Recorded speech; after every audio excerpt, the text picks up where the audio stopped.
Today, I'm glad to present to you Benjamin Packard of Retainer Media. He is a fantastic speaker, and you're going to learn a lot about how to make a video for the nonprofit you love. So join me in welcoming Benjamin. Thank you. So I was destined to become a famous human rights attorney. I was really excited about it. My mother's a lawyer. I did my undergrad in legal studies. I love to argue, and I'm Jewish, okay? I was made for this role. And I'm studying for the LSAT, and I'm excited, thinking like, okay, after I go to law school, I'll work for Amnesty International, and then I'm going to become this famous attorney, and then I'll get a big house, and I'll get a wife, and I'll have 4 sons. And that kind of spooked me, and I realized, like, wow, like, I'm going to be a full-fledged adult soon. So I thought before I go to law school and lead this amazing career, I wanted to do one last fun, creative passion project. So I've always wanted to make a documentary film. I watch tons of documentary films because I like to learn things, but I don't like to read.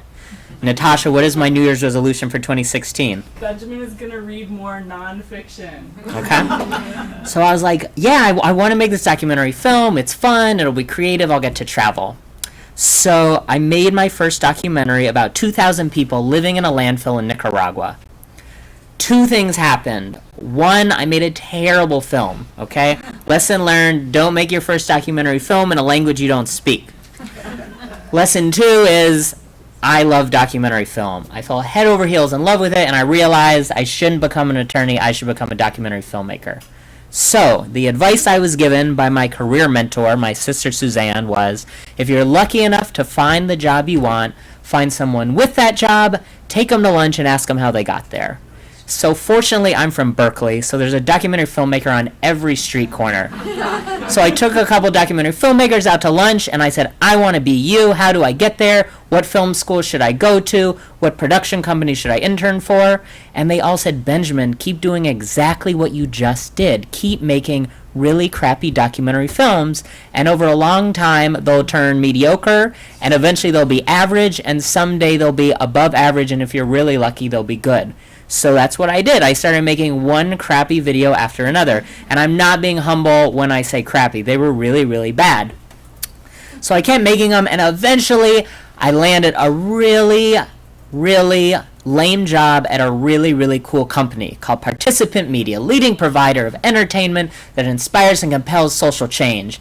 And this is a company who did Inconvenient Truth, Food Inc., Waiting for Superman, I don't know, probably if you've all the big names in documentary film, their name is usually behind it. But I played a really, really small role, but I was surrounded by people who were way smarter than me, so I really loved the job, but I got homesick, okay? Has anyone here ever lived in LA? Okay? Has anyone here ever enjoyed living in LA? Really? Are you from LA? Okay. Are you from Santa Monica? What part of LA are you from? Glendale. You like Glendale? Awesome. Okay, cool. To each their own. So I did. Santa Monica isn't too bad. Yeah, Santa Monica's great. Glendale is very random. But are you Armenian? No, I'm not. You're not. Okay. Do you connect with Armenian culture? I've experienced it. Okay. Yeah, at least in my life. FYI, I think Glendale has the largest population of Armenian people outside of Armenia, or even more than Armenia. That's what I heard. Anyway, I didn't thrive in LA. I got really homesick. I'm a little pansy. I miss my friends. I miss my family. So around that time, a nonprofit that I volunteered for asked me to do a video for them pro bono. I made a video for them, and they loved it. And what was really fun is I got to be the director, producer, and editor. Because at Participant Media, the fancy pants company, I was like the guy buying people salad. And sometimes if I was really lucky, I'd get to like work on a spreadsheet. So now I got to be a real filmmaker, and they saw a little bump in their fundraising. So they felt good, I felt good, and then a larger nonprofit approached me, and they said, we saw your video, can you do our video? I said, I would love to, and they asked me, how much do you charge? And that really confused me, because while I volunteered a lot, I didn't know much about the nonprofit sector. And I said, what do you mean charge? And they said, well, we'll pay you. And I said, how can you pay me? You don't have money. And they're like, of course we have money. We have a huge marketing budget. So that's when Retainer Media was born. So what I realized is I could fuse my love of documentary film with my interest in volunteering and nonprofits, and it would be a ticket home to the Bay Area because there's 29,000 501c3 nonprofit organizations in the Bay Area. Okay? I started Retainer Media in the middle of a recession, probably not the best idea, but I got to make tons of videos, and that's what I still do. Now, a couple years ago, I noticed small grassroots nonprofits couldn't afford our rates anymore. So what I said is, you know what, just show me a draft of the video you're making, and I'll give you some free revisions. So they'd show me the video, and I give them my feedback, and I noticed I kept giving like the same 10 pieces of feedback again and again and again. And these videos were produced in-house, usually by first-time filmmakers. So similar to my experience as a first-time filmmaker, these videos sucked. They were complete crap, okay? But I noticed when I gave these like 10 pieces of feedback, they could get these videos from like a D- to like a B-, okay? So this has kind of become my magic power, is I can relatively quickly help people make a video that doesn't suck, okay? This workshop will not tell you how to make a great video, okay? It'll tell you how to get that D to a B-. If you have any questions at any time, just yell them out. If you don't like taking notes, I'm happy to email you the notes. Just reach out to Natasha or me. I'm Benjamin at retainermedia.com. Are you guys ready? Let's do it. First and foremost, video is a megaphone and nothing else. It's not a silver bullet. It's not necessarily a game changer, okay? Invisible Children in 2012 made a video called Coney 2012, the fastest spreading viral video of all time. This video was super good. Not only was it super good, it was like 29 minutes long, which is super long in the world of online video. Everyone watched it. It was incredible. It did next to nothing for their organization, okay? People loved it, but they didn't donate a lot of money. It did bring attention to their cause, but what they were trying to pull off, they just weren't able to do with this video. And I see it a lot. There's tons of great videos out there, but unfortunately, they don't always have the effect that the organization wants. So please, please, please don't think that even if you do make a great video, it'll change your organization overnight. What video does really well is say, look, come over here and look at me. Now, if you're a lame organization doing lame work with a great video, and you say, hey, look at me, people might run over to your website and look at your lameness and go, oh, you're really lame. And then they'll just run away, and all your video did was alert people super quickly to how lame you were, okay? So I think maybe the most important rule is do good work, okay? That's the hard part. Camera. Camera gets people really excited. Sometimes they're like, yeah, I get to go out and buy a new camera. Something about, I don't know, just being male. If you're a guy, you really like shopping for cameras. I don't know what it is.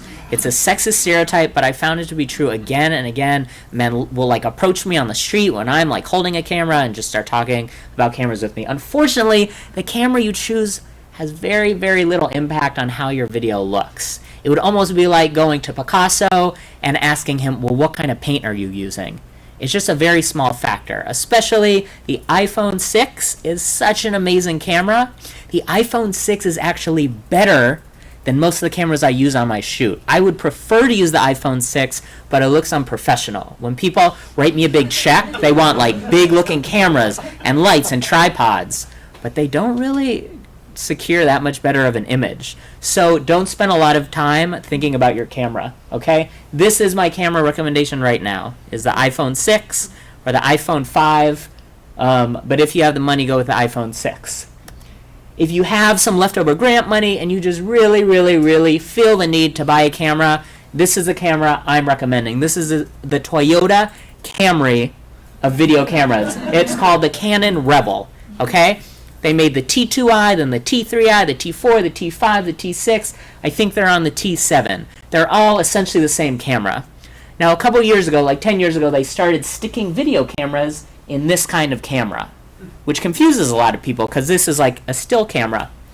The reason that these cameras are awesome is because your image quality isn't reliant that much on your camera, but your lens.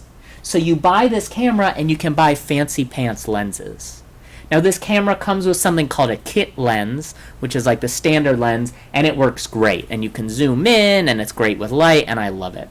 Okay? Canon Rebel.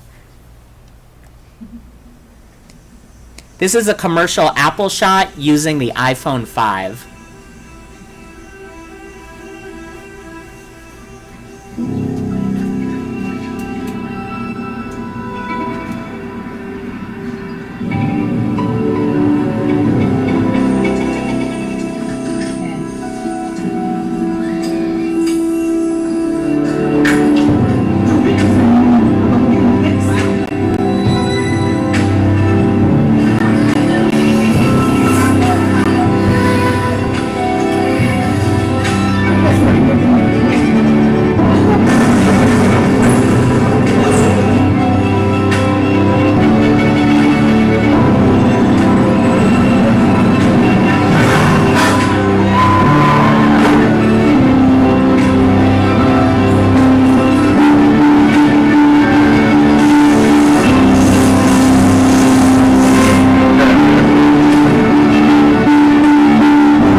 Now, to be clear, I'm not implying that if you get an iPhone, your video will look as good.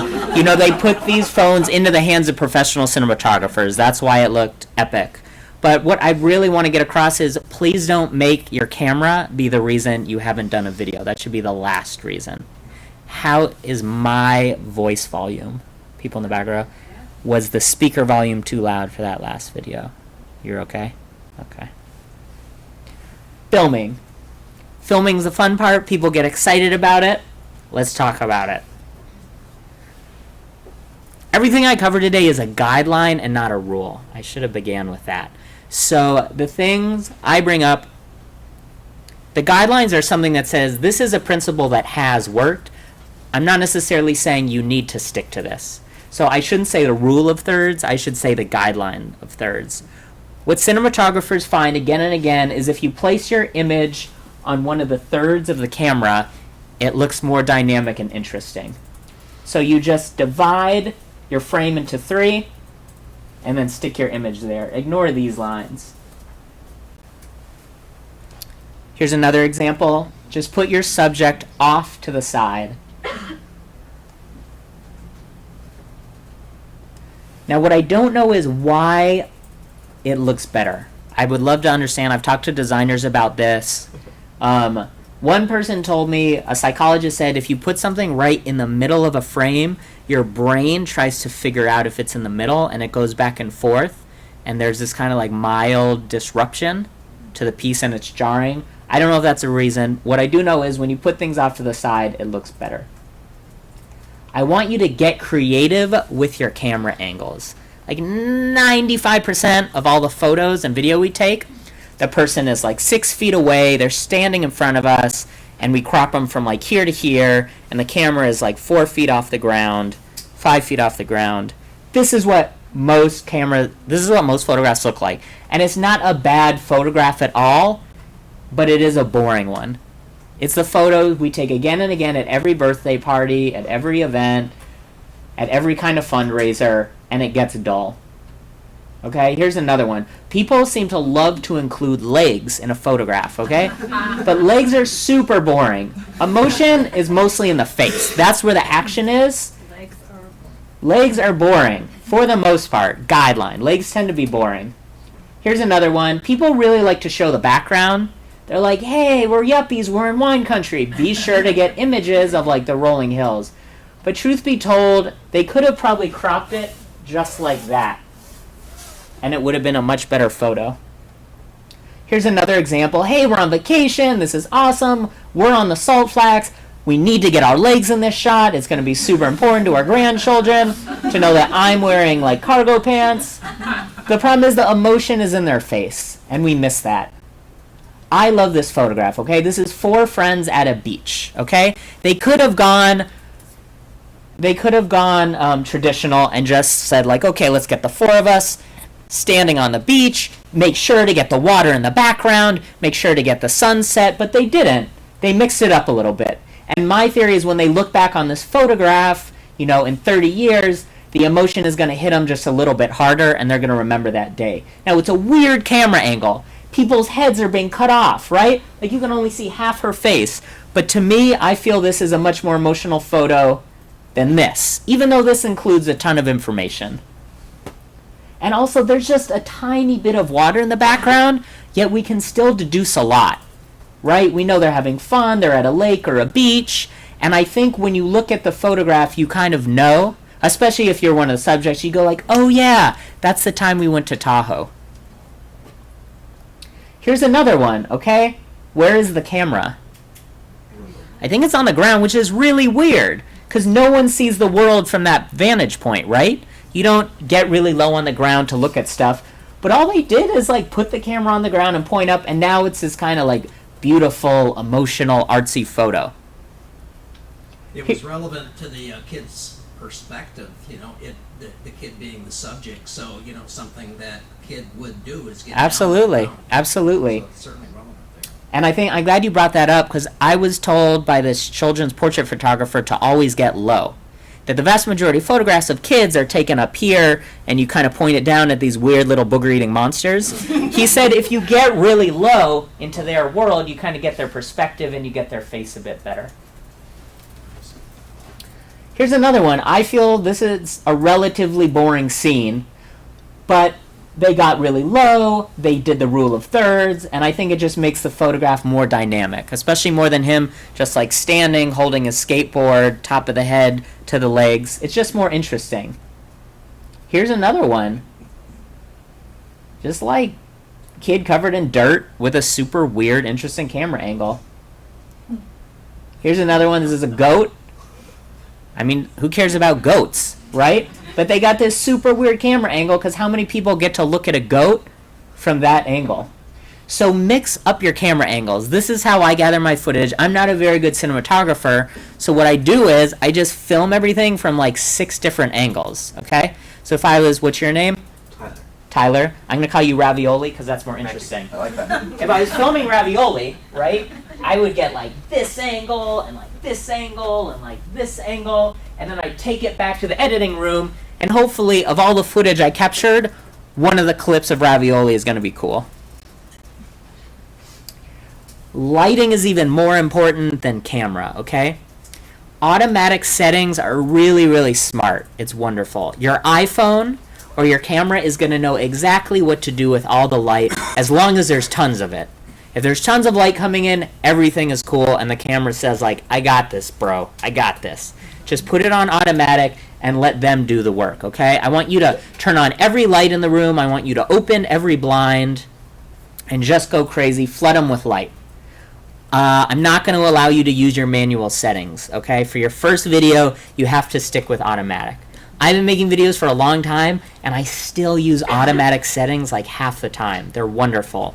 Just brilliant, smart computer chips know exactly what to do. Automatic settings are your friend. Now here's where automatic settings don't work too well. They don't work well when the background behind your subject is super bright, okay? So I think the sun was behind this girl, okay? And what happened is the camera got confused. The automatic settings said, okay, I think you're trying to photograph her. So they lit her really well. So the camera opened up its little camera eyeball and said, I want it lit in just enough light so she looks good. The problem is the background was already really bright. So once the camera opened its eyeball, it got her perfect, but there was already so much light, it like flooded the camera with light. So to combat that, you always want the sun behind you, okay? Put the sun behind you. This is also a problem we have when we interview people inside. We're interviewing your executive director of the Ravioli Foundation, who brings ravioli to kids. Let's get more dynamic. Kids suffering from goat mauling, okay? This is a foundation that gives ravioli to children, child survivors of goat attacks, okay? So you're like, wow, I want to get my executive director in her office, and I want a big, beautiful window in the background. The problem is offices aren't super bright, but windows are. So this is a problem we have. Sometimes the client will say, oh, you know, the ED's office has a great view of some redwood trees, and the problem is the window really can't be in the back. It just looks overexposed. The executive director looks good, but the window is too bright. So keep your son behind you. I'm the photographer, I want it behind me, and I want a video like this. Or coming in from the side. Or coming in from the side, thank you. As long as it's not behind your subject.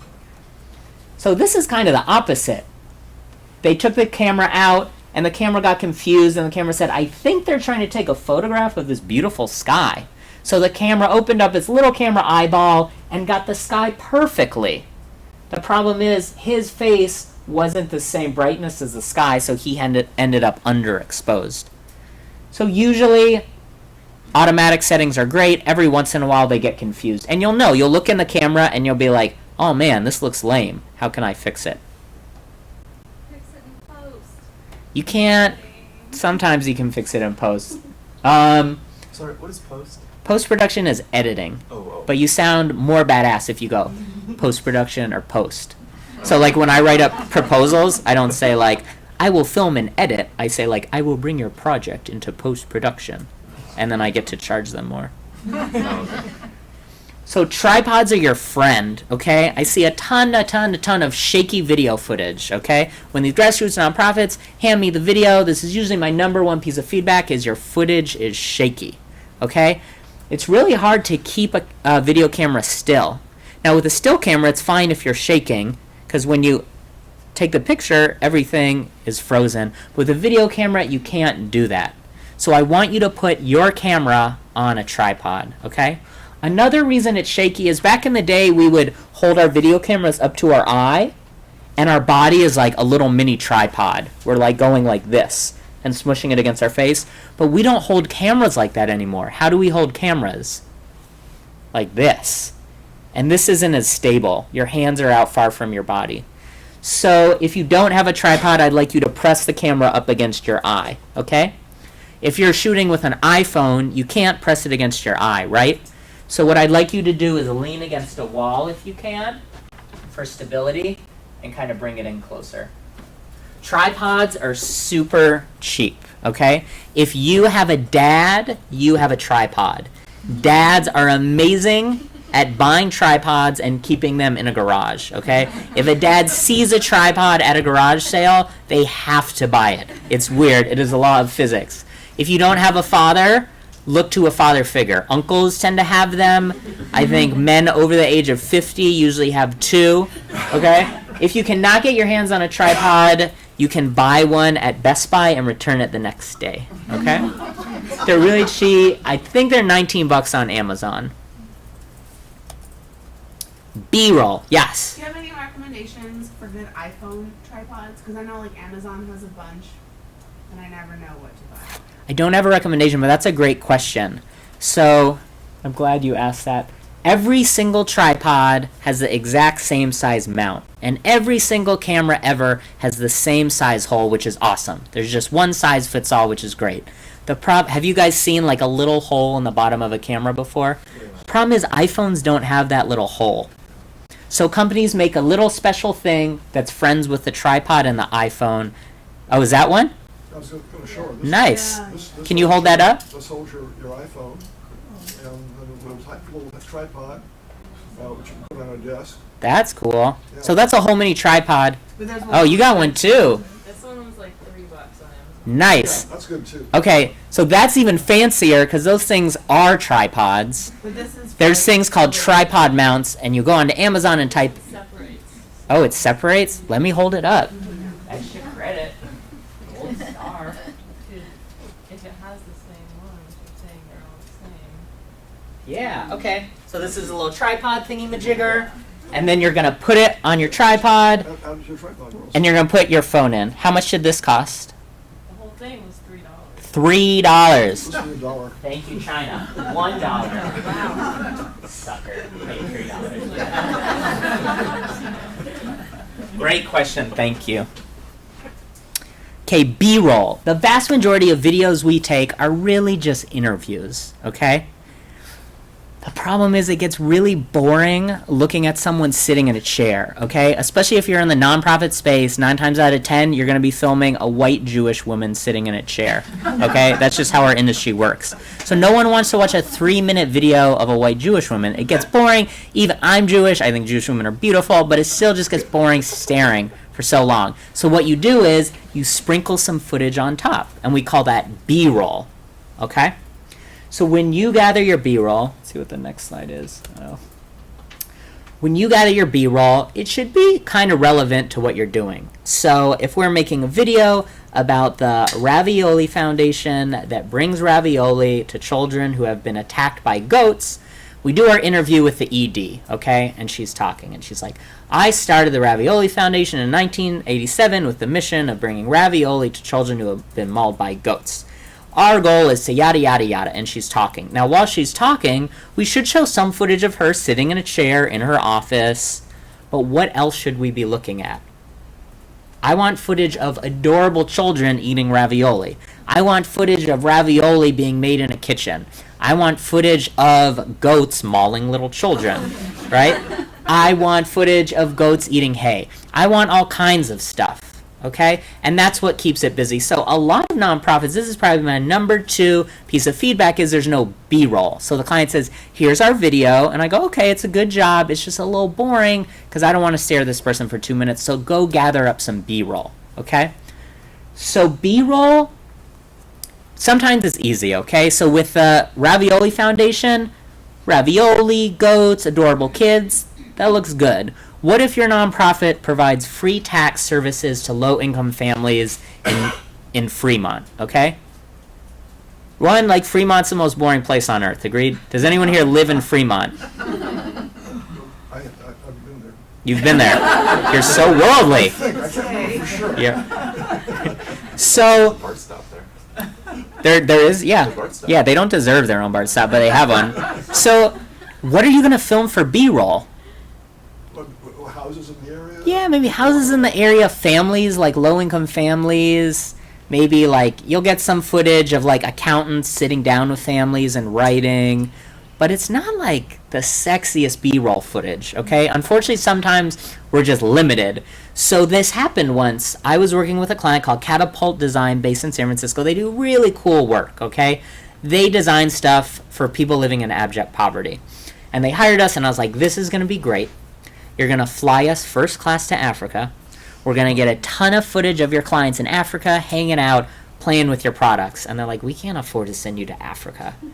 And I was like, okay, well, do you have any archival footage? Do you have any existing video? And they're like, well, we have like 10 seconds we caught on a GoPro. So I had that. And then I was like, well, do you at least have photographs of the stuff you do? And they said, no. So I was like, oh, man. So this stunk because, like, what they do is actually visually very, very beautiful, but I didn't have a way to get my hands on it, so I just got an interview of, like, white people sitting in chairs, okay? Thankfully, these white people were kind of good looking and young, so I was like, okay, at least we have that going for us, but it was still incredibly boring, okay? This was like a D+ video.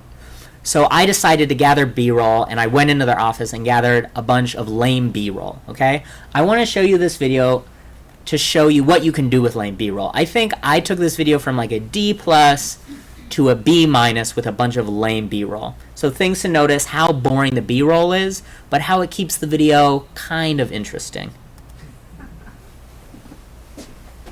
Many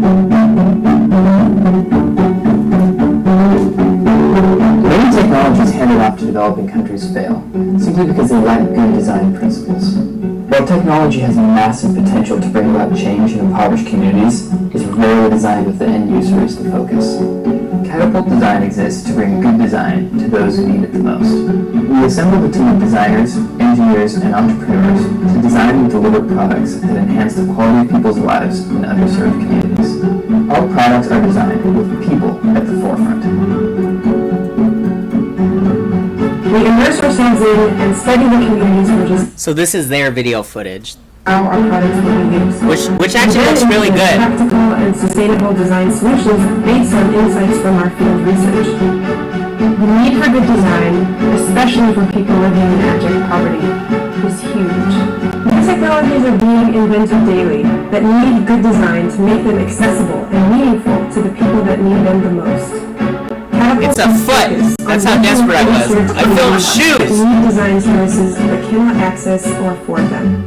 We want to share our design approach by connecting with like-minded partners and training a new generation of designers dedicated to addressing social issues with design.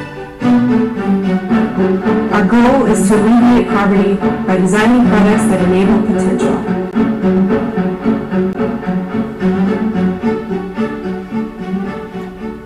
So again, pretty lame B-roll, okay? So when you're making your video, you have 2 or 3 minutes of your ED talking, you are obligated to put some B-roll, even if you're like, oh, there's nothing good to film. There's gotta be something, okay? People in the office, people taking an elevator up to your, I don't know, to your floor, find something, okay? Yeah, what I found engaging is the extreme close-ups. So rather than, pan for long distance, and then the close-ups of people actually engaging. So, Yeah, it's fun to look at people's faces. That's a good point. Yes. well, even the drawings, the hands. My quick question was, did you use a Steadicam or like a dolly or something to make the scrolling shots? Yeah, that's kind of an advanced question. I don't think you should be in here. So a dolly's kind of fancy, and it's this thingamajigger where you put your camera and it like slides really smooth and it looks classy. There's a hack for that, by the way. If you find a table and just maybe ball up a sweatshirt and put your camera on it, just push it along and it looks just as good. You'll need a table close by, but clients love that. That's another way to charge people more money. Say the phrase post-production and do dolly shots. Yeah, I feel you can get a good sweatshirt at Goodwill for like $4. Excellent question. A dolly, on the other hand, is like $300. I used to bring a sweatshirt to shoots, but that looked kind of unprofessional. Yes? A friend of mine does that, but he just puts it on a towel now. A towel. Yeah, puts his tripod on the towel and then just... Exactly. Towel, sweatshirt. Yeah. Sweatshirt you can wear. Yes, you can. Well, you can wear a towel. Okay, you don't need video to make a... Yes? I just had a question, maybe you'll get touched on this later, but the sound you choose, like the background music... Excellent question. We will be covering that soon. A+ question, though. You don't need video to make a video. You can use photographs as your B-roll. It's much easier to take a good photograph than it is to take a good video. My suspicion is everyone in this room has taken a good photo in their life, okay? So one example of that is a video we did for Adi Somek, okay? Adi Somek came to us, and Adi Somek said, I traveled the world to like 35 countries? I don't know. I traveled the world making balloon hats for people. I want you to make a video. And I said, okay, this is awesome. Let's recreate your trip. You're going to fly us first class to all these countries. You're going to meet with all the people. You're going to make balloon hats. It's going to be awesome. And he said, I don't have enough money to fly you around. And I said, okay, well, do you have video footage? And he's like, no, I don't have any video footage of me making the balloon hats. I said, do you have any photos? And he said, yes, I have a big stack of photos. Now, he did this trip a long time ago before there were digital cameras. So he just took a stack of his photos and scanned them, okay? And then we interviewed him, okay? Adi is very awkward. 1, he looks weird, okay? 2, he's just very awkward on camera, so we couldn't really use footage of him, and I couldn't get him to open up. So we returned with a secret weapon 1 week later, a 6-pack of beer, and we got him in his dining room, and we got him drunk. And then we put an audio recorder on the table, and we said, Adi Somek, what kind of idiot travels the world making balloon hats for people? That's the only question we asked him, and the guy talked for like 2 hours and gave a beautiful interview. So if you listen really hard, you can kind of tell he's drunk. You'll hear him slur a little bit. Now, this was the cheapest video we've ever made, okay? It was 1 interview, a 6-pack of beer, probably Miller Lite, and a stack of photos. Most watched video, okay? This made it onto Oprah's blog. And I think what's great about it is it shows the power of story and how you don't need a lot of high production value to make a video go far. Every time you turn on the news, it's always bad news. Mayhem, dysfunction, arson, rape, beheading.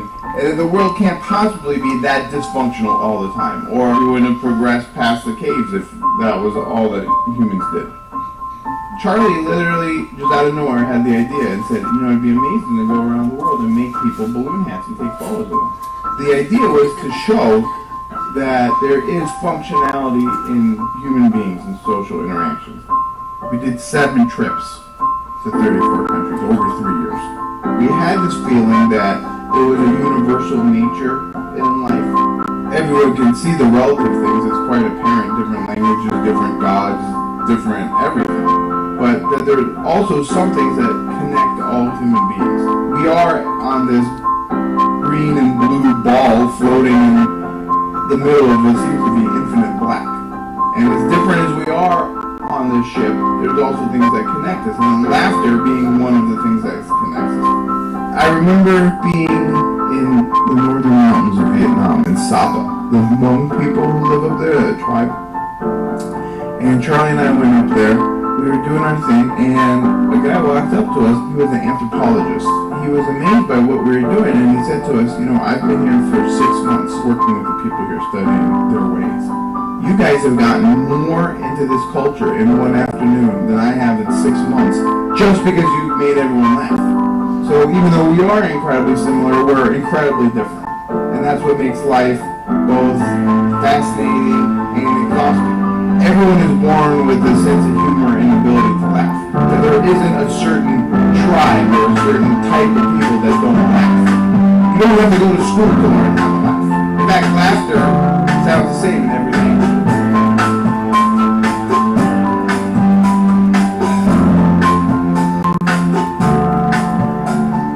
So not a single piece of video was used to make this video, okay? Huge crowd pleaser. Me, Oprah, super tight now, okay? Because of this.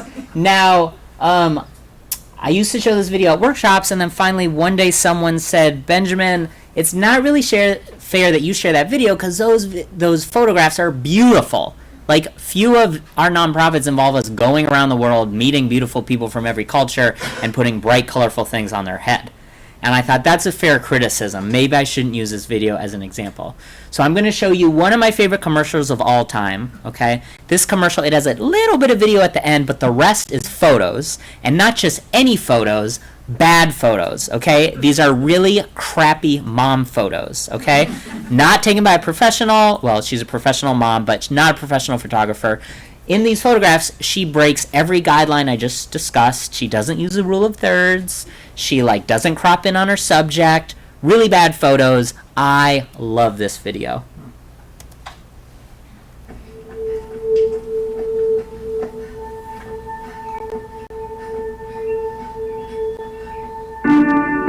Looking at Molly and how far she's come and thinking of the doctors telling us that she would never be able to do these things.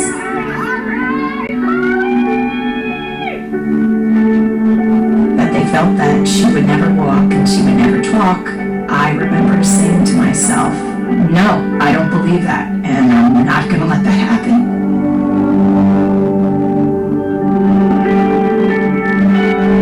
I never saw the things my child couldn't do.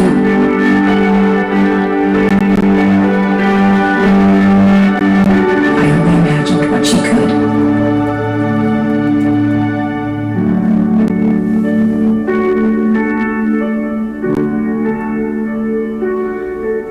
P&G, proud sponsor of moms.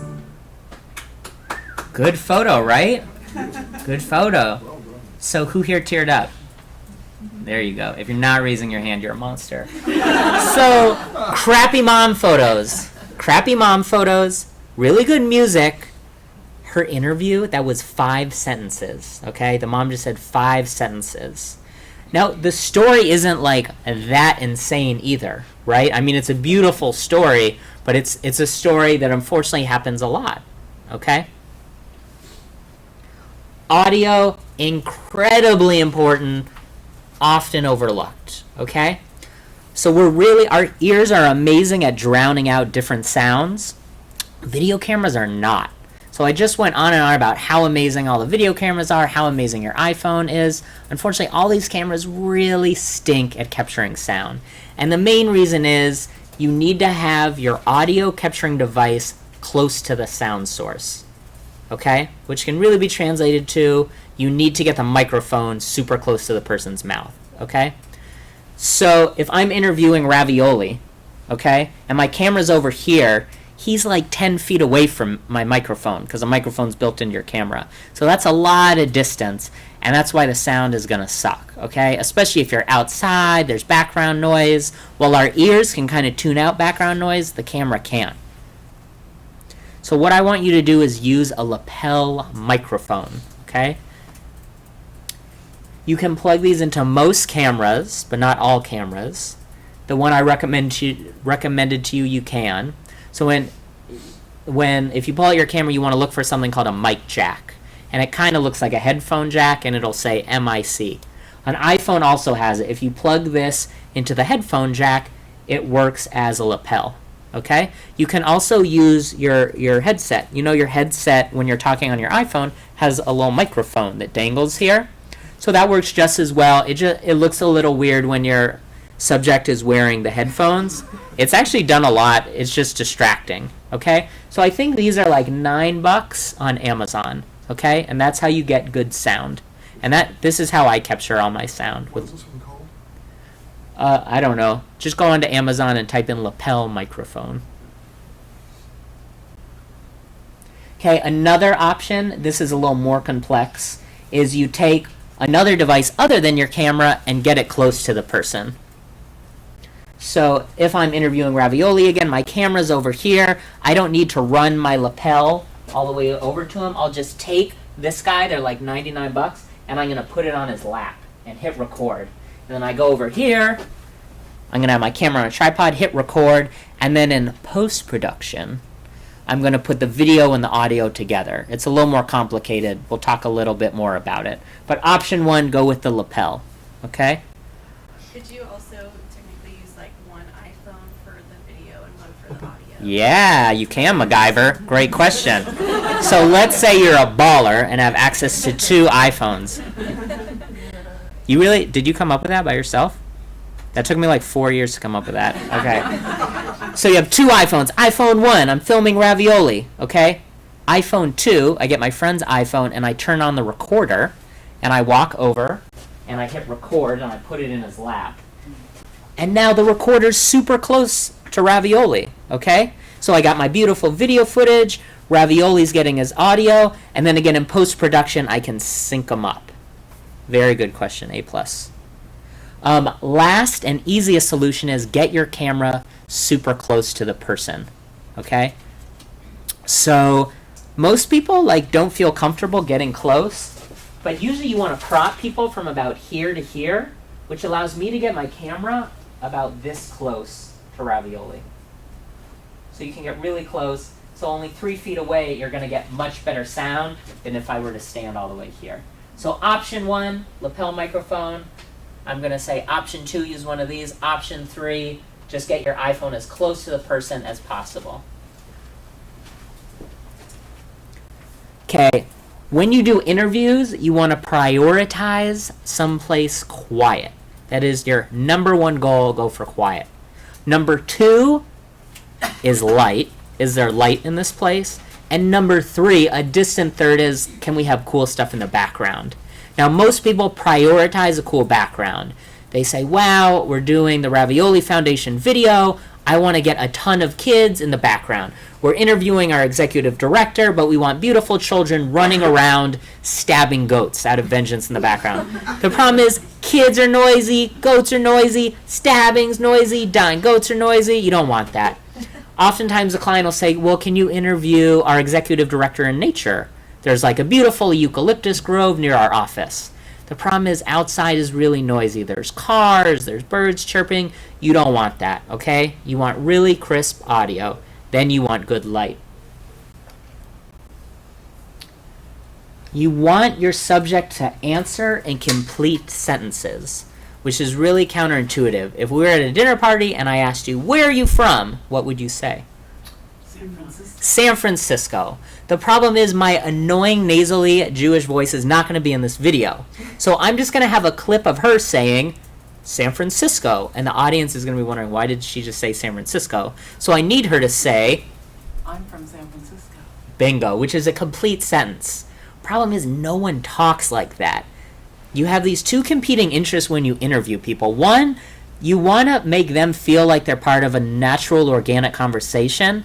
But two, you want them to answer in complete sentences. And it's a total pain in the butt. So you're going to ask them a question, and they're going to give you a beautiful response, but it won't be in the form of a sentence. So what you're allowed to say is, great answer, can you restate it in the form of a sentence? It's not rude. You can totally get away with it. Okay? This is probably the mistake I made the most my first 2 or 3 years. Because you're going to get immersed in the conversation too. If you're doing a good job as an interviewer, you're going to forget that you're conducting an interview. You're just going to be keyed in on or zoned in on you having a conversation with someone. And then, oh yeah, I forgot, this is part of an interview. So it's not the end of the world if you mess up. So let's say I were to ask, what's your name? Robin. Robin, that's more interesting than his name. Okay, we'll go with Robin. It's okay. I mean, it's not my fault, it's your parents' fault. They could have made you something better. So I'm interviewing Robin, and I ask you, Robin, where are you from? She says San Francisco, and I forget. I go home, and then I look at the footage, and I was like, oh, she didn't answer in a complete sentence. I can just include my voice in it. That's one option. I could put a title slide in where it says, where are you from? And then she says San Francisco. So Michael Moore actually does a really, really bad job of getting his subjects to answer in complete sentences. And that's one of the reasons why his voice is in his films so often. Look for quiet. We talked about this. Again, this is super duper important, okay? You're going to be really tempted to have a cool backdrop. Don't. Go for quiet. Number 2, go for light. Number 3, go for something cool. Again, this is a guideline. This is traditionally how we crop an interview, okay? No one says you have to. Notice they use the rule of thirds. Notice they cut them off at the tip top of the head and stop right about here. Now, I think why this framing is so popular is, 1, we get the face. We love the face. But 2, we have some of her clothing, so we can deduct a lot of information, and the background tells us a lot. So before she's even talked, what do we know about her? Fancy. Probably never played beer pong, okay? Probably never been to prison, okay? A little on the uptight side, right? And wealthy. Wealthy. Here's another one, okay? This is a very classic shot. Again, notice they cut him off at the tip top of the head to about here. We can see a lot of detail on his face. What do we know about this shot before he's even started talking? Lawyer. I'm a lawyer. I'm an expert at something. I know a lot, right? Probably didn't lose his virginity until early or mid-30s. We know that. And you can tell that kind of by his tie. I don't know what's on his tie. Sharks? Dolphin tie. Okay. So documentary filmmakers are always doing this. They're like, I need to interview a professor in their office with books in the background. Because when people have books in the background, they're smart. If the books are behind glass, they're ridiculously smart. Here's another one, right? This was cropped in a little bit closer. Again, tip top of the head cut off right here. What do we know before he's even started talking? He's from China. He's from China. I feel like he probably works for the Chinese government. Something serious. Okay, now, I felt this one, the background, while I appreciated that they were trying to get a dynamic background, maybe a little too distracting, right? Because those statues are really beautiful, and then I think there's a mural on the background, and unfortunately the pole, like, intersects his head. Okay? So again, you don't have to interview like this. This is how I crop like 90% of my videos. A guideline, not a rule. Notice that they're all in quiet spaces. Can I ask a quick question? Yeah. Do you lose too much video quality on the iPhone when you zoom? To get that crop, so you just kind of really close? Yeah, that's a really good question. So, you know, you can take a photo with an iPhone and zoom in and crop no problem. You can't really do that with video. It's a bummer. You lose resolution really fast and it gets blurry. You can crop in or zoom in a little bit, but not a lot. Thank you for asking that. So that's probably like with an iPhone, like right next to something. Yeah. Well, if they did it with an iPhone, yeah, they're super close. But they probably used a camera and a lens that zoomed in. So editing is really where you tell the story, and it's most people's least favorite part of the whole process, okay? Show of hands, who here has an Apple computer? Who here has a PC? PC, okay. If you have an Apple, you really just have to learn iMovie. It's this wonderful program that comes free on every single Apple computer ever made. It is on your computer right now, okay? If you have a PC, there's 2 steps. Step 1, throw your piece of shit PC in the garbage. Then buy an Apple computer and learn this software program called iMovie, okay? I'm just kidding. Because PCs copy everything Apple does, because they can't come up with an original idea, they made a program called Windows Movie Maker, which copies iMovie, and it works really well. That's actually the program I learned on. Because you're using a PC, guaranteed, halfway through the project, it'll crash and you'll lose your project, so you'll have to start over from the beginning. So just be prepped for that.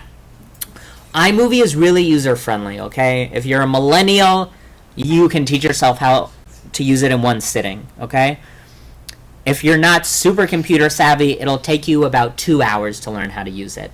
And there's a million gajillion tutorials online for iMovie and Windows Movie Maker, which is wonderful.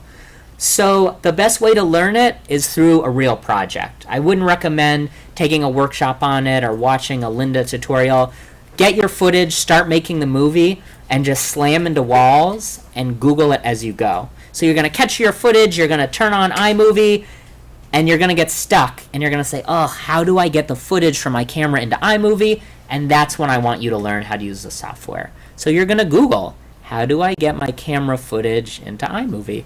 And there's going to be a video on it and an article on it, and that's how you're going to figure it out. And again, it's very user-friendly, and it's not rocket science. Yes? What about Vegas Pro?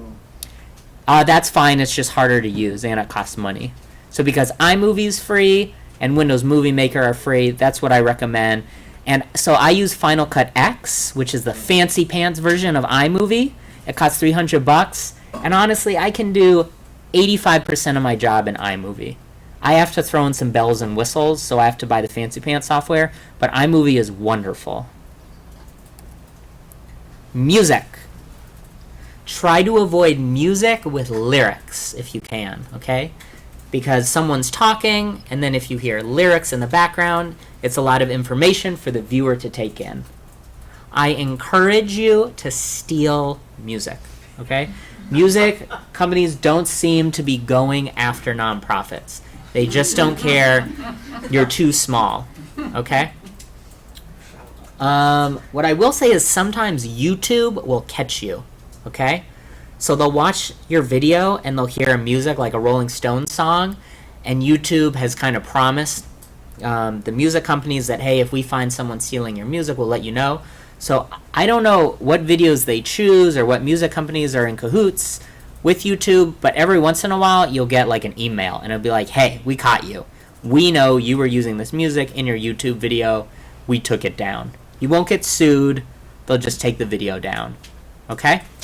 I go to this website called The Music Bed to get my music. I don't steal my The Music Bed. TheMusicBed.com. The Music Bed is a music site made for filmmakers, okay? They have a ton of filters. You can say, show me every song that's 2 minutes. Show me every song that's 2 minutes and emotional. Show me every song that's 2 minutes emotional and happy. They even have a story arc feature where they say, show me every 2-minute video that's happy, emotional, and has a story arc like this.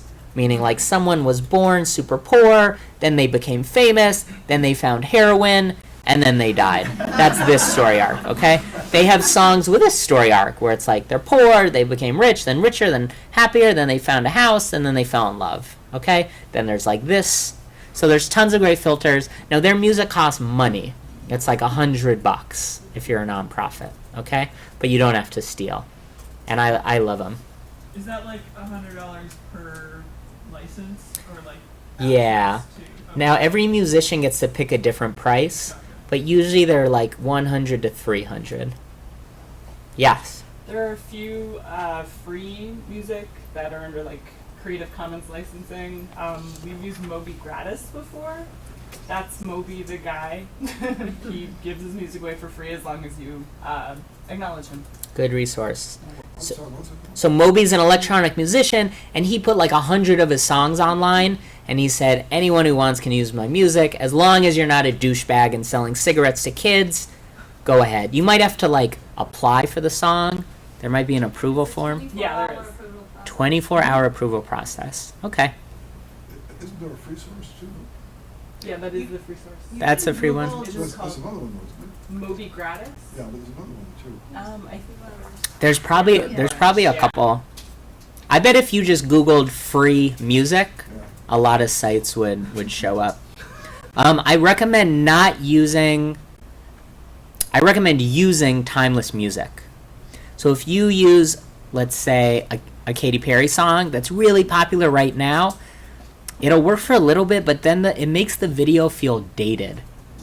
Kind of like my generation grew up watching these older sex ed videos, and they were made in the 70s, which is fine, but the music was from the 70s.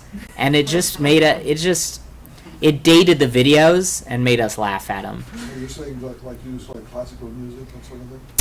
At least use a song that you think people would still enjoy listening to in 5 years. Because if you're going to put all this blood, sweat, and tears into making this video, you'd like it to last for more than a year. But if you use a poppy song that everyone loves right now, it might not work. Content. Yes? Do you have any just general rule of thumb guidelines for how to sync music? I'm never having done this before, but how you get it to sync up, or just any thoughts around like how to evoke emotion with music? Yeah, so syncing it up is really expensive.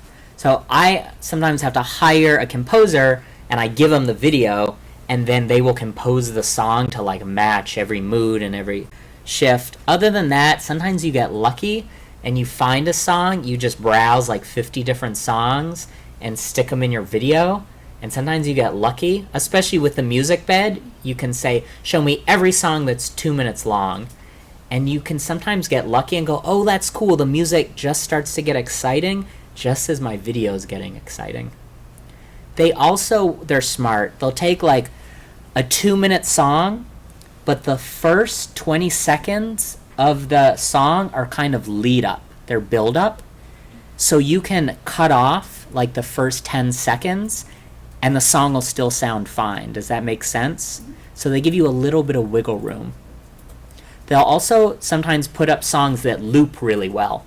So you can go, oh, this song's great, but it's not long enough. But it loops perfectly. It just goes like doot doot doot, doot doot doot, doot doot doot. So you can just grab another section and add it to the end. Good question. So this is the hardest part of the puzzle, and that's content. It's what to put in your video. Unfortunately, I don't know the answer to this. The best advertisers in the world don't know the answer to this. The best filmmakers in the world don't know the answer to this, which is why we see so many bad videos and so many bad movies and so many bad ads. We just don't know what makes a great video, but we do have a couple guidelines. Okay? These two brothers named Chip and Dan Heath wrote a book called Made to Stick. And they did a really good job of analyzing what makes a message sticky and memorable. And they came up with this almost perfect acronym called SUCCESS. And what they found in their research is if you can hit as many of those metrics as possible, you're on your way to making a good article or a good video or a good ad. So simple, unexpected, concrete, credible, emotional story. So let's use the balloon hat video as an example. Was the video or was its messaging simple? Yes. Yes, right? Guy makes balloon hats, sticks them on people's heads. Was it unexpected?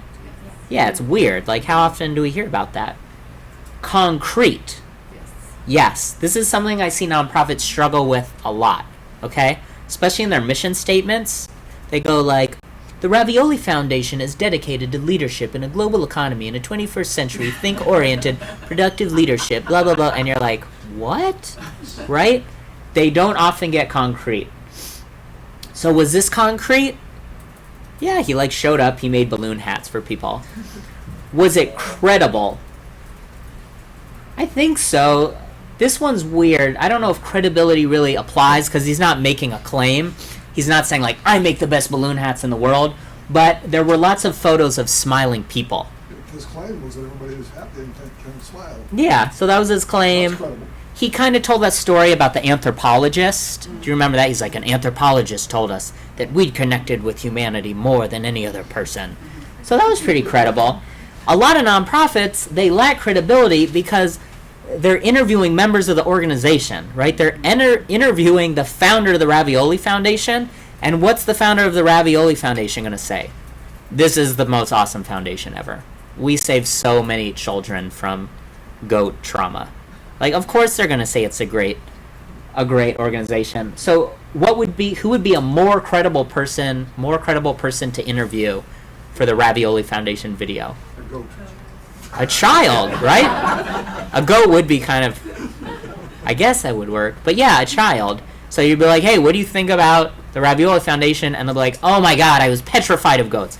Ever since being attacked at age 3, I can't get near a petting zoo.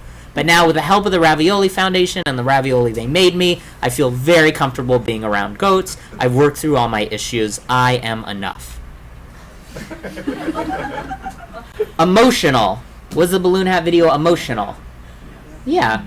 And did it tell a story? Yes.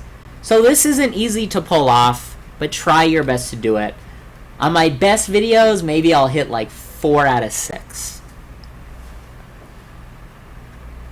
If this is a promotional video or an intro video to your organization, I'd like you to answer the question, why do you exist? 29,000 nonprofits in the Bay Area, 1.4 million nonprofits in the United States of America. A lot of them do the exact same thing. I want to know, why do you exist and what makes you different, okay? Why do you exist? We exist to help children work through their trauma of goat attacks. What makes us different? We're the only goat attack organization who uses ravioli in our therapeutic practices, okay? Why do you exist? What makes you different? And try to answer these early on in the video. Again, this is a guideline, not a rule. Why do you exist? Oops. One last time. Why do you exist? What makes you different? I want you to be remarkable. There's this cool marketing guru named Seth Godin, and his whole shtick is on being remarkable, and he defines the word remarkable as worthy of making a remark. Not something astounding or exceptional that'll echo in the chambers of history, but just something where you go, look at that. Tell a story. Well, that's duh. I already said that. Keep it as short as possible, okay? 2 reasons. 1, I guarantee you your first video is going to suck, okay? 2, you're going to have this video on YouTube or Facebook or someplace where you're cluttered with much more interesting stuff, okay? So I think this is a great example. Here's a video titled Kitten Attack, not my work. It's 21 seconds long, okay? So you arrived at this video, you like kittens, you're intrigued. What is distracting you from watching this video? These are other kitten videos. Not only are these other kitten videos, YouTube, with their brilliant algorithm, knows that these are the most watched kitten videos, and these are the videos that are most relevant to you, okay? That's a lot of competition. But let's say the person's just watching the video on your website. Not as much competition there, right? They're on your website. Either they're going to read your boring copy or they're going to watch your boring video. Not a lot of competition. Although there really is, because the second they get bored, they're on a device that allows them to get to Facebook, to go onto Google News. You can literally watch pornography on a computer. Did you guys know this? I just found out about this. So they're watching your video and they're like, we can either watch the 3-minute Ravioli Foundation video or we can watch people have sex with their clothes off, right? How do you compete against that? You do it by keeping your video super short, okay? Keep it as short as possible. I'm going to show you a video. It's about this like track star. I think track's kind of boring, but it did a good job of grabbing my attention and relaying a lot of information in a short time period.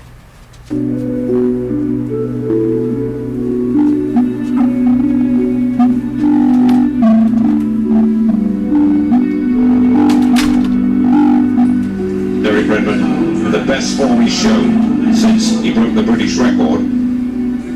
He was in great shape, you know, he had a chance possibility of maybe getting a medal there. Kieran Hernandez has got Redmond to aim at, and so to in line number 3 is Steve Lewis, but Redmond's gone off very fast indeed, and so too is Ismail of Qatar. Down the back straight, he's the fractional leader. Father of Nigeria has gone very quickly, and Redmond is broken down. He's on the track, kneeling down, and Derek Redmond, on his injury problem, the jinx has struck again.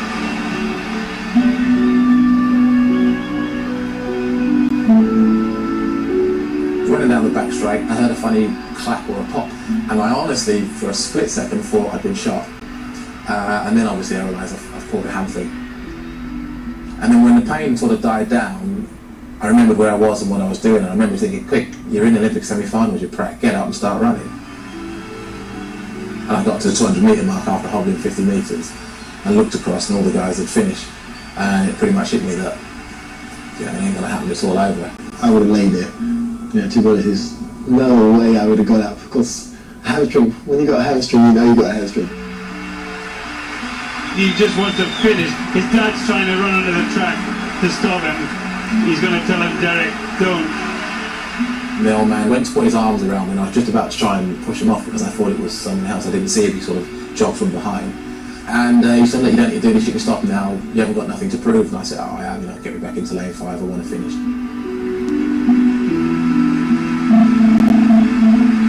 Now in the greatest arena in sport, he's getting the chair of the games.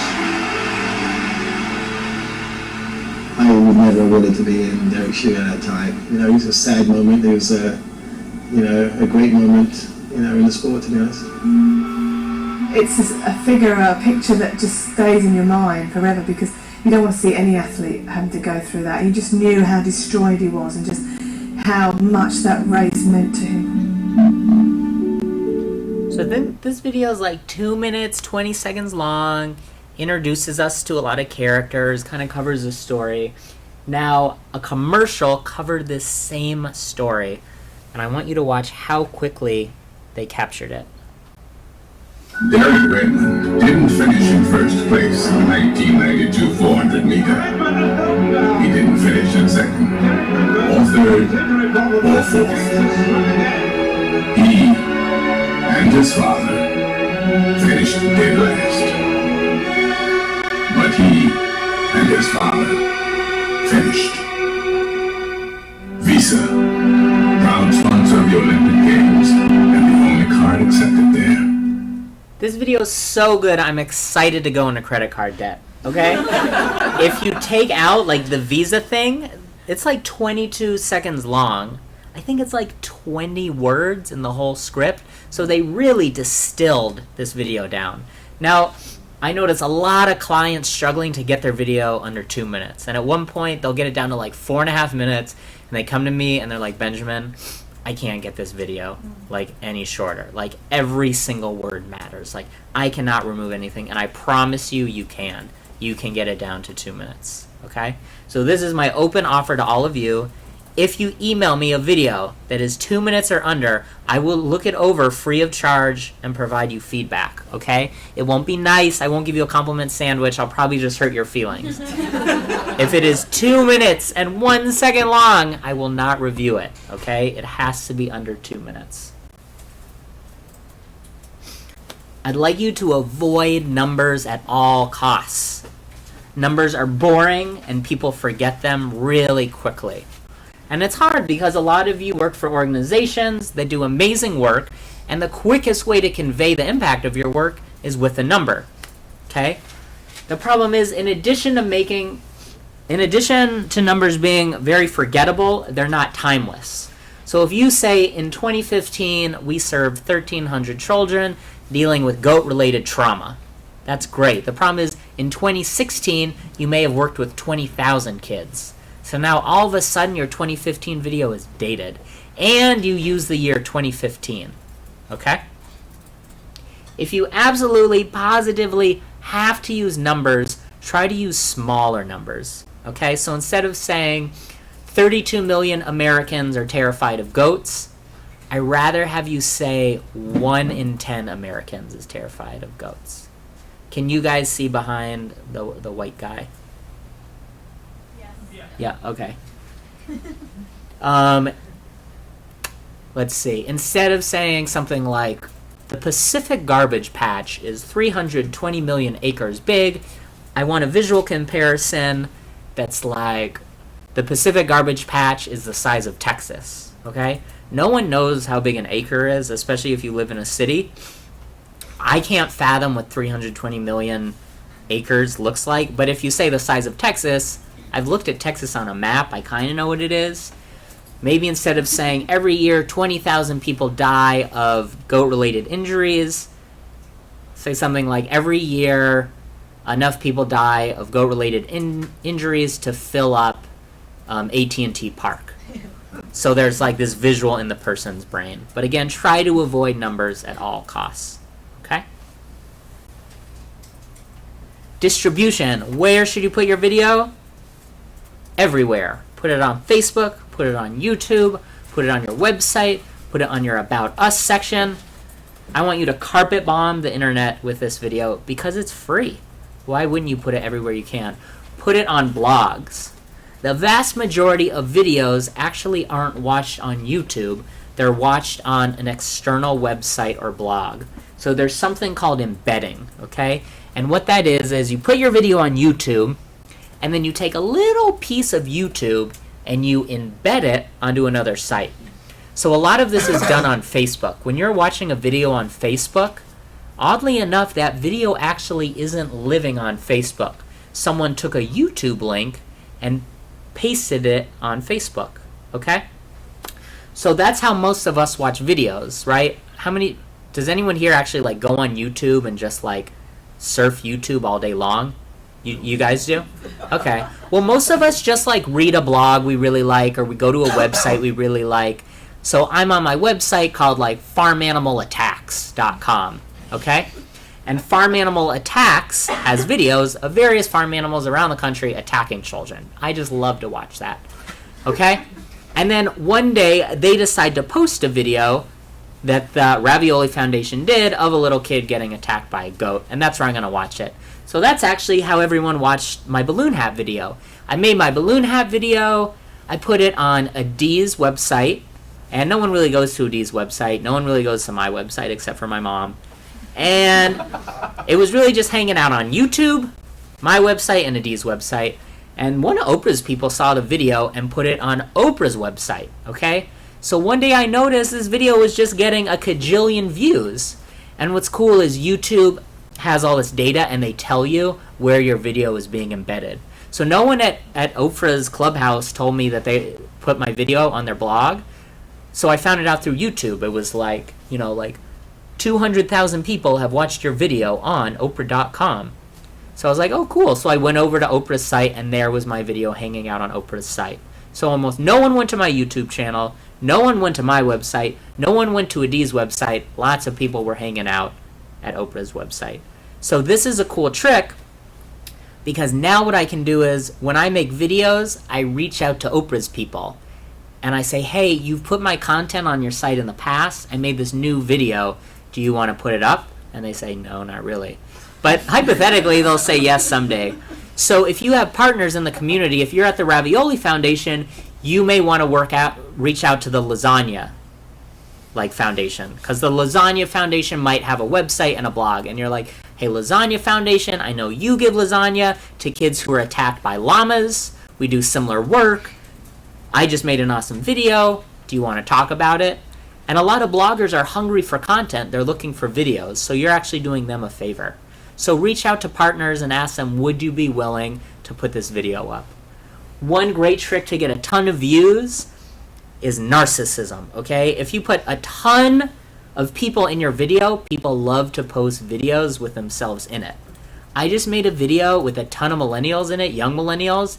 It was amazing. We racked up like 8 trillion views in 10 seconds because these little narcissistic bastards just can't ignore the impulse to like put videos of themselves all over like Instagram and Facebook and Snapchat or whatever the hell they're using. Okay? So there were like 30 millennials in this video. Every single one I didn't ask them. Every single one of them posted it on Facebook and was like, look at me, look at me. Even though most of them were only in the video for like 1 or 2 seconds. It was awesome. Okay? So if you have a couple people in your video, be sure to tag them in the video on Facebook if you know how to do that. Be sure to send it to them like, hey, here's a video I made. You're in the video. And then they're going to be like, well, I want my people to know that I volunteer. So they'll probably post it. And they'll be like, hey, here's a cool video of me hanging out with goats and ravioli. This is what I do for fun. So we got YouTube, Facebook. Vimeo is the same thing as YouTube. And your website. Blogs, we talked about that. Reaching out to people. Okay, pop quiz. Are you guys ready? Okay, I used to volunteer with a nonprofit called Sunburst Projects that works with family infected and affected by HIV and AIDS. So one day I went to the executive director, Jerry, and I said, Jerry, would you like me to do a video for you? And she says, Benjamin, that is so sweet. We actually already have a video. And I was like, oh, cool. Can I watch it? She said, sure. And I watched this video. This is to this day, it's probably the worst video I've ever seen. Okay? I want you to watch this video and I want you to just yell out some of the stuff they got wrong in it. Sound. Dated music. Sac State staff and students volunteered their time Thursday, December 11th to wrap presents for the annual Giving Tree Toy Drive. The event, sponsored by Sunburst Projects, collects toys for children who have been affected by HIV and AIDS. Not cool. Audio. Poor sound. In the middle of the shot. Yes. We already fell out of here.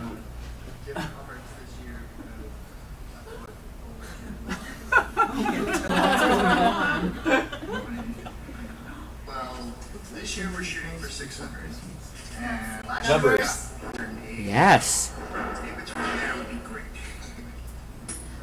In order to contribute, we sold these beautiful antlers to our coworkers and everyone in the building. And we had a bake sale. No story. We were able to Nothing. It just goes on and on for like 5 minutes. It's terrible. Okay, here's the crazy thing. The executive director, Jerry De La Rosa, is a very bright woman, and she has great taste, and she's good at marketing. She had no idea this video was bad. Okay? I think a mother's love is blind, okay? I think when people get excited about showing you their boring photos of their trip to Aruba, they literally think this is like Avatar 2. They think they are doing you a favor by forcing you to look at these photos. So when we're so involved with these nonprofits, and if you're the artist behind it, you really think you're hot shit and you think your video is incredible, and I promise you it isn't. Your video is going to suck.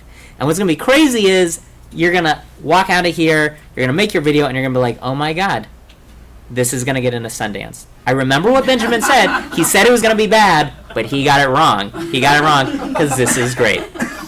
So when you make your first video draft, I want you to look for criticism, okay? It's pretty easy, especially because we live in the Bay Area. We all have supportive friends and family. We're going to be like, it's just wonderful that you made something, okay? I want you to find the person who's going to give you that objective feedback, okay? So don't show it to your mom. Don't show it to your best friend. So whenever I finish a video, whenever I finish my first draft of a video, I show it to my colleagues, and I say, hurt my feelings. And I just sit down, and it really hurts, because I try my best. And they just crap all over it. And for the first 48 hours, I'm in complete denial, okay? I'm like, fuck you, you're just jealous of my success. And then their feedback starts to trickle in, and I'm like, you know what, they're right. they're right. This is bad and it could be improved. Now, what you want to look for are trends. So if you show it to 5 people and all 5 people say, I had difficulty hearing the executive director, that's a pretty good piece of feedback, right? If one of the people randomly say, you need more unicorn footage, and you're like, okay, like, this is a video about human rights in Uganda, I don't understand why you'd want unicorn footage, it's okay to ignore that feedback if it's just one person, okay? It doesn't mean they're wrong, it just means that there's a likelihood or a possibility that they may be wrong, okay? Do not seek praise, seek criticism. Oh, I think that's the end. Questions? Yes. So at this stage, what if someone needs something but you don't necessarily have, like someone says that you need more unicorn footage, but you don't have any more appointments with unicorns to like footage? That's a super good question. So that happens to me a lot. They'll say like, oh, the video would have been better if you had actually captured a real unicorn. And you just say, you know what, you're right, that feedback's dead on. Unfortunately, I just can't do it. Now, like a really good, passionate filmmaker would make it happen, right? They'd like sell their car, buy a ticket, travel the world looking for a unicorn. Most of us are on a budget or we're limited by what we can film. Good question. Yes. How do you know you're done? How do you just decide? Yeah. Dude, everyone in here is asking great questions today, by the way. A+. So Seth Godin, the marketing guy I referred to more, talks about the idea of shipping it. So you're never done. You just, at one point, you need to get a video out, right? Because you can't work on this video forever. Yeah, eventually, you just have to be good enough. So I have to cut my clients off. They get 2 rounds of revisions included in the price, and then after that, each additional round costs a lot of money. And I do it not to make additional money, but to cut them off. Because I was noticing the creative process never end. There was always one little tweak. And we realized we were coming up closer and closer on the annual fundraiser where this video was going to be played. So the video is done when it's due. And if there is no due date, like let's say you're starting a nonprofit and you're your own boss, so you don't necessarily have that deadline, I think you need to make an arbitrary deadline that you impose upon yourself, where you say, on November 15th, I'm not allowed to work on this anymore. So I'm very sincere about sending me your drafts that are under 2 minutes. I will happily look them over, and I will give you lots of criticism. Yes? On a related note to our question, about how much time do you think we should be spending to make a good B- under 2 minute movie? Yeah. I think like 6 weeks is good. You can do it in 2 days, but you'll be stressed. So, like how much? I'm stereotyping here. I'm gonna say you interview. What's your nonprofit do? We rescue seals and sea lions. Ooh, good one. Yeah. Good one. No problems with B-roll. Good one. Wow. Okay. So first there's pre-production. It's like, who are we going to interview? We need to line up their schedules. That seems to take the longest. Like you're going to email like the SEAL rescuer trainer people and they're not going to email you back because they're assholes. And that's why you hate them, right? And that's why you didn't talk to them at the Christmas party. And they like, finally you're like, are you available Thursday? I don't know. Then someone isn't and someone is. So like getting it all set up on day one, I think that'll take a week or 2. Okay? And then filming will probably happen in 1 day. You're going to interview like 3 or 4 people, and then you're going to capture all the seals, and then it'll probably take a week or 2 for you to edit it. So just leave 6 weeks. Yeah, one time we did a video in 48 hours. But we usually get these calls from nonprofits, and they're like, our fundraiser is in 4 weeks. And we're like, well, we'll do a video for you, but it would have been better had you given us 8 weeks. We wouldn't have had to cut corners. Yes? How often would you put like a donate button at the end? Like, or your movies typically just so emotionally moving that you don't even have to tell them? Yeah, another great question. I'm not a marketing consultant. My hunch is you don't have to do it. So it's called the call to action. So should you end your video with a website? Should you end it with the donate now? Do you put a link to your Facebook page? I try to treat videos like a first date or a handshake. it's not like a goal of a good video, in my opinion, isn't to land someone as a donor. Okay? It's to create a relationship and an emotional connection with your brand. And if the video is really, really good, just like if a first date is really, really good, they'll come back for the second date, right? No one tries to have sex on the first date. Well, maybe some of you do. I'm 5'5" and have a receding hairline, so I'm not going to have sex on the first date. Best case scenario, they like me enough to come back, okay? So in the nonprofit world, that means they'll go to your website, they'll spend more time on it. So I like to end my videos just with the URL. They already know you want their money. One exception to that is like the texting thing. That's shown to be really effective. If you end a video with like, donate $5 by texting ravioli to phone number 45888, there's a lot of data that shows that that really works. But the data says when you end it with donate now by visiting, people usually don't bite on the bait. Good question. Yes. I work with children, and my funders would like to see pictures of children, and we have photo release problems. Really good question. You guys are crushing it today. Yeah, it's hard to get videos and photos of kids, especially when they're foster kids. I haven't found a hack for that. So if the kid's parents are in the picture, their legal guardian, they're not. Yeah, unfortunately your hands are tied. What I do is pretty deceitful. I work out at the downtown Oakland YMCA, and there's always a bunch of kids hanging out there. And I'll just film those kids. I'll ask their parents, I'm like, I'm making a video about child goat ravioli trauma, but I need a couple cute kids. Can I just like film your kids? So we're listening to the executive director tell the story of a kid who was mauled by a goat, and you're looking at footage of a YMCA kid playing basketball, but no one watching the video knows that it's a YMCA kid and not a goat mauling. I think it's the funders that want the photo releases. The parents aren't in the picture and don't care, but when I show them the video, they say, we need to see a photo release from every kid at that school that might be in the background. Yeah, I think, we don't get any money. I'm not a legal expert, but I think it's just against the law to do that. That's why. I think they're covering their bases. I'm more like you. I'm gung-ho, and I'm like, nah, nobody will care. Like, no parent's gonna sue you. But my clients are like, no, we want to play it safe and get consent forms. Blanket releases too. Yeah, just use a blanket release. They don't seem to accept that. They want me to use their form, and it's for each child. And it's a very transient population, so by the time we do the paperwork, the kids are gone. That's a bummer. I mean, one way you could capture the footage, not show it to anyone, so you have it like on your camera ready to go, and then maybe you go to the higher ups, and then maybe you can get the footage by then, or are they gone by then? Yeah, it's pretty transient. Yeah, I don't really have any good advice on that one. I'm sorry. One thing we do with photos is we just don't show the face. So like we do science education with children, and we're not always able to get the photo releases. So we'll just like take photos of like the kids looking at a specimen or something, and so it's the back of their heads, which sounds boring, but because there's something, you can kind of tell that they're looking at something interesting. Like, it doesn't always work, but that's a good idea. So you have a visual of a beautiful elephant seal, you have a cute tiny little hand like petting it in the back of their head. That's cool.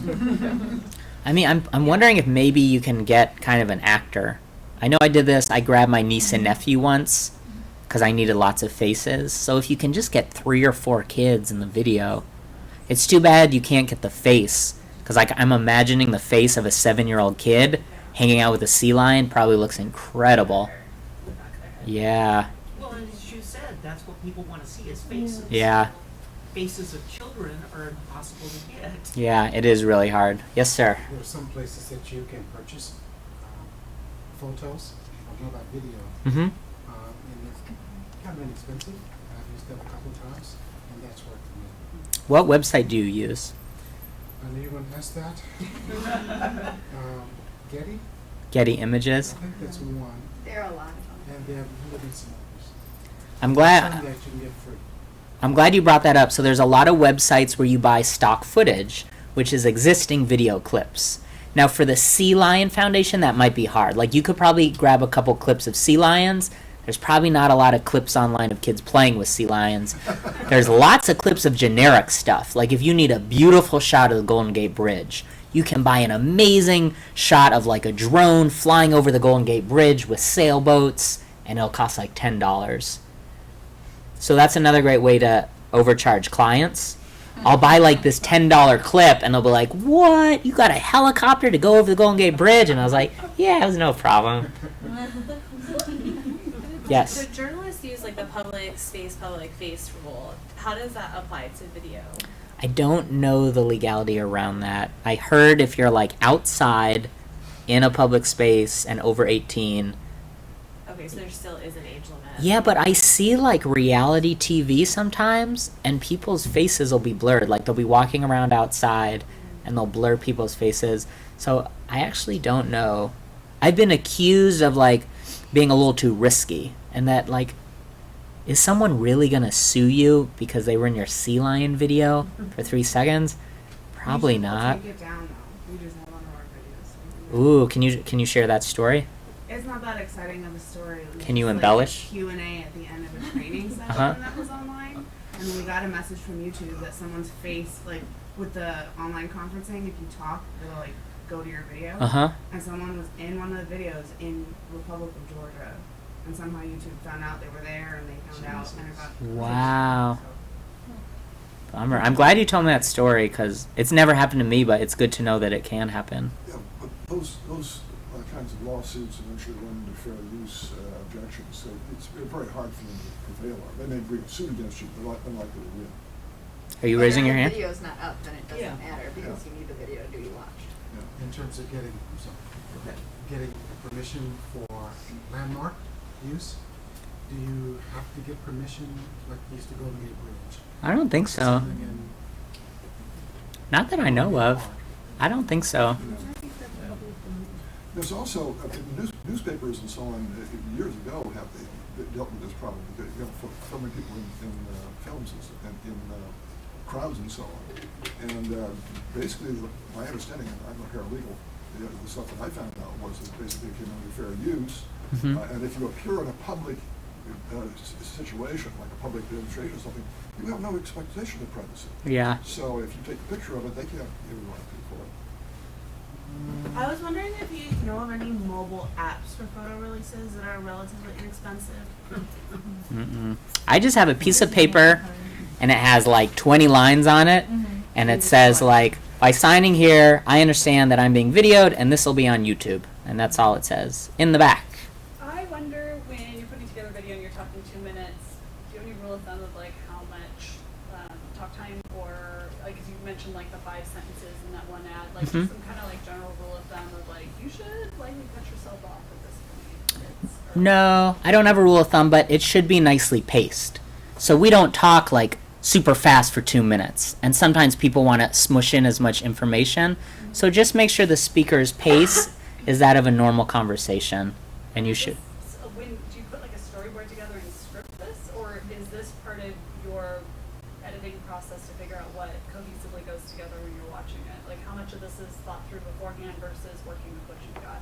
Good question. I find that my colleagues storyboard a lot more than me. I'm actually really inspired by California cuisine, which the godmother was Alice Waters, and it was really cool. I was listening to an interview with her on Fresh Air, and Terry Gross was saying, "Tell me about California cuisine."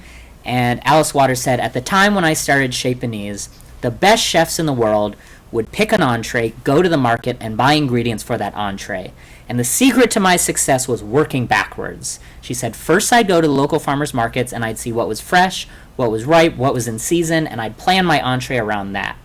So the way I make videos is I say, just tell me where these kids are hanging out with seals, and I'm going to show up, and I'm going to hang out with these kids for a really long time. Not only that, I'm going to interview everyone in your organization.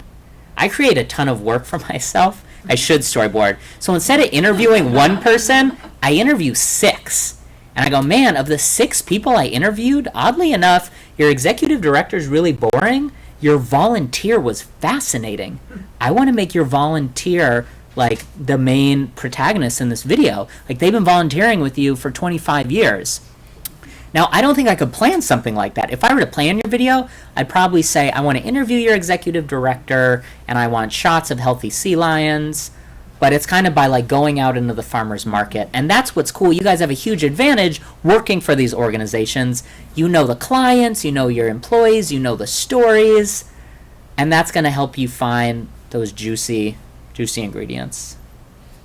So I have a question about your use of jargon. Uh-huh. I notice you must hang out on police lines a lot because you avoid the use of the word shoot. You talk about video. You never say, like, shoot that cop, for instance. Oh, yeah? Yeah, I definitely don't like any kind of professional jargon. I mean, not just film jargon, but any kind of, like, fancy words. I feel like all scripts and all videos should be understood by a 12-year-old kid. So don't try to impress people. Don't say big words. Don't say the word leverage. Just use the word use. Don't use the word platform. Just use the word thing. Yeah, so keep it simple. Okay, another word would be suck. You know, Suck. I mean, you use it in a pejorative sense, and it seems like we basically start off life by sucking, and throughout life, it's really wonderful, you know, as an expression, but it's become pejorative like so much of our sexual terminology. That's true. I never thought of that. So, you know, like douchebag that you used as well, you know, I mean, these kinds of things that, you know, have become, you know, cuss words, if you will, rather than Dick Cheney or George Bush, you know, the words we should use. I encourage you to use slang in your videos because a lot of nonprofit videos have a professional tone that can be dull. And in terms of being remarkable, we talked about that earlier, it allows you to stand out. So just say, this sucks, in the back. I just had a comment on somebody brought up waivers for a few sections back. Apps for waivers. We use Waiver Forever. There's like a bunch of them. They are like The question? sometimes or like charge per waiver, but it's like really minimal cost. So you just rock up to an event and people can actually online? Yeah, like on the tablet or on the It's on Waiver Forever? Yeah, there's a few. I don't know, probably. I'm just going to repeat that for the live stream audience because the mic is here. So the participant said there's a great website called Livestream Forever. Sorry. Waiver Forever, where you can get great forms for waivers. Okay, I'm going to cut us off there because we've gone 10 minutes over. I'm going to leave you with a video. I also want to tell you why I love teaching this workshop is because we don't get to work with nonprofits anymore because you guys are too cheap to hire us. But poor. Cash strapped. But at the same time, I love smaller nonprofits because you are the most innovative and scrappy, and every big nonprofit at one point was a small nonprofit, and I see way more innovation and gusto and moxie with you little guys. So I want to thank you for coming to this workshop. I'm going to stay around afterwards if you have any questions. I got some business cards up here because I'm an adult, and I'm going to leave you with this video. Thank you everyone for coming. Here's to the crazy ones, the misfits, the rebels, the troublemakers, the round pegs in the square holes, the ones who see things differently. They're not fond of rules, and they have no respect for the status quo. You can quote them, disagree with them, glorify or vilify them, but the only thing you can't do is ignore them. Because they change things. They push the human race forward. And while some may see them as the crazy ones, we see genius. Because the people who are crazy enough to think they can change the world are the ones who do.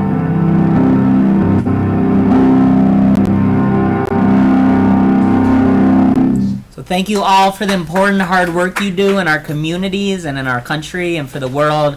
I really appreciate it. Thank you so much for coming.